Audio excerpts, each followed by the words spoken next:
Assalamualaikum warahmatullahi wabarakatuh. Perkenalkan, nama saya Ayu Wijlestari, NPM 206900119. Saya di sini akan mepresentasikan mengenai stres oksidatif terkait dengan chilling injury pada buah yang belum masak. Solusi teknologi dan bioteknologi pasca panen. Buah-buahan dan sayuran yang belum masak atau matang adalah komoditas yang sangat mudah rusak, karena kondisi sayur atau buah yang belum matang tersebut masih dalam fase perkembangan di mana metabolisme, laju respirasi, dan transpirasinya sangat tinggi. Meskipun penyimpanan dingin pada buah dapat menurunkan metabolismenya, tetapi buah atau sayur tersebut sangat rentan terhadap chilling injury, yang dikaitkan dengan peningkatan produksi ROS atau reaktif oksigen spesies dan induksi stres oksidatif. Pembahasan ini akan lebih fokus pada buah atau sayuran yang berasal dari tropis dan subtropis, yaitu ada okra, timun, terong, pare, zucchini, dan paprika. Materi ini berfokus pada stres oksidatif yang mempengaruhi kualitas pasca panen buah-buahan sayuran di bawah penyimpanan dingin. Kemudian mendefinisikan faktor fisiologis biokimia yang terkait dengan stres oksidatif dan perkembangan gejala-gejala chilling injury pada komoditas tersebut. Kemudian membahas perbedaan fisik, kimia, bioteknologi yang digunakan untuk mengurangi stres oksidatif pada buah dan meningkatkan toleransi suhu dingin pada buah tersebut. Sayuran, buah-buahan merupakan komoditas yang sangat mudah rusak. 3 faktor utama yang diketahui untuk mengontrol fisiologis pasca panen buah yang belum masak yaitu 1. Laju respirasi. Laju respirasi dapat diperlambat dengan menurunkan suhu buah. Meskipun buah-buahan sayuran tidak dapat beradaptasi dengan penyimpanan jangka panjang karena rentan terhadap chilling injury. 2. Produksi etilen. Hormon etilen tanaman juga penting dalam mengendalikan fisiologis buah selama masa konservasi pasca panennya. Karena belum matang saat panen, buah-buahan tersebut berperilaku non-klimakterik dan karenanya menghasilkan tingkat etilen yang lebih rendah saat panen dan selama penyimpanan. Pada buah yang belum matang, respon yang paling mencolok terhadap etilen berkaitan dengan pematangan. Tetapi pada sayuran hijau dan buah-buahan yang belum matang, paparan kadar etilen yang rendah menyebabkan jaringan hijau menguning sehingga mengurangi masa pasca panen komoditas tersebut. 3. Terjadi penurunan berat pada buah yang berkaitan dengan dehidrasi. Berikut merupakan tabel yang berisi gejala cedera dingin pada beberapa buah yang belum matang. Yang pertama ada timun dengan gejala lubang pada permukaan, terjadi penguningan dan area daging yang berair dengan suhu optimum yaitu 10-12 derajat Celcius.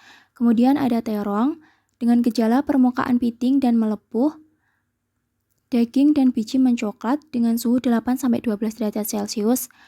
Kemudian ada paprika, terjadi lubang permukaan, kemudian pencoklatan pada biji dan pembusukan. Kemudian ada okra, terjadi perubahan warna, lubang permukaan dan membusuk oleh jamur dan perubahan warna pada kelopak dengan suhu 7-10 derajat Celcius.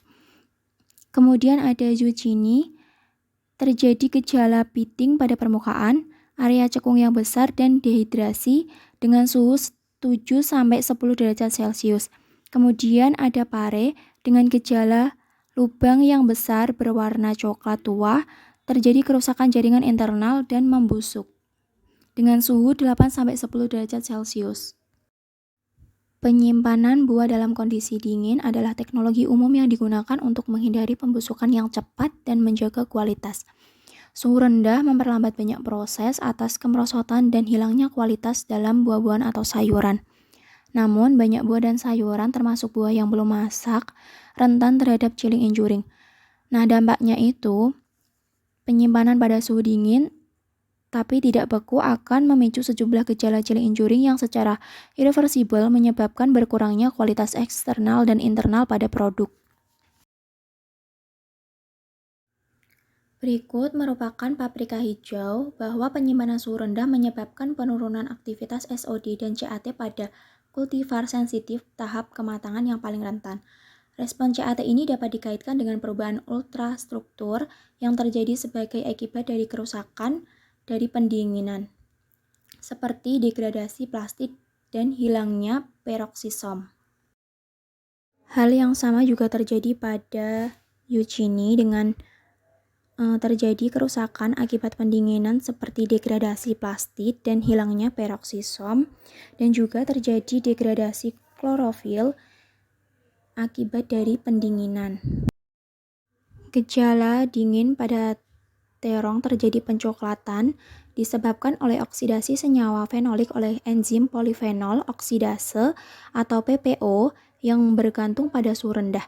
Enzim tersebut mengkatalis O-hidroksilasi monofenol menjadi O-difenol dan oksidasi lebih lanjut dari O-difenol menjadi O-quinon yang bereaksi dengan asam amino dan protein, kemudian menghasilkan pigmentasi coklat. Berikut merupakan perawatan pasca panen untuk mengurangi stres oksidatif dan cedera dingin. Selama penyimpanan pasca panen buah belum masak dapat dilakukan dengan perawatan. Pertama, dengan pendekatan fisik.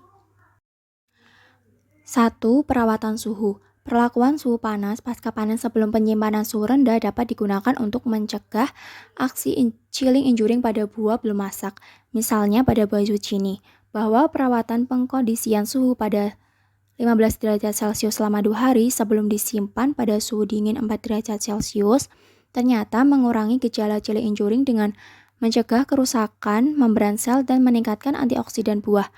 Perlakuan tersebut mampu mengubah atau mengurangi peroksidasi lipid dan kebocoran ion yang menunjukkan kurangnya integritas membran, sehingga menginduksi aktivitas enzim antioksidan seperti ascorbat, peroksidase, dan katalase.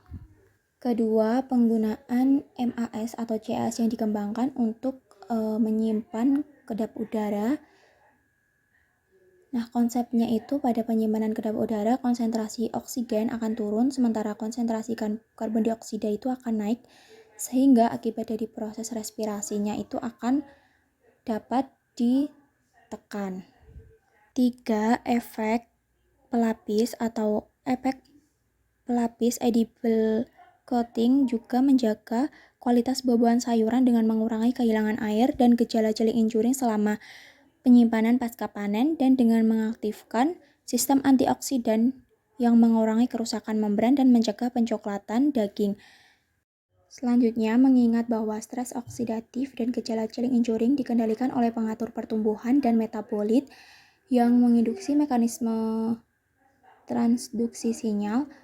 Banyak teknologi pasca panen yang dapat digunakan untuk perawatan menggunakan hormon atau penghambat hormon atau metabolit yang melibatkan dalam respon stres, termasuk inhibitor etilen, asam absisat, asam jasmonat, dan poliamina, dan lain-lainnya. Buah-buahan seperti sayuran yang belum matang adalah komoditas yang sangat mudah rusak. Mereka dalam fase perkembangan di mana metabolisme dan laju respirasi dan transpirasinya sangat tinggi.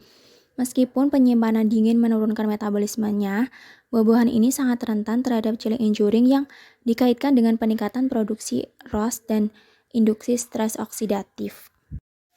Beberapa pendekatan fisik, kimia, dan bioteknologi telah dikembangkan pada buah yang belum masak untuk mengurangi kerugian pasca panen yang disebabkan oleh kerusakan dingin.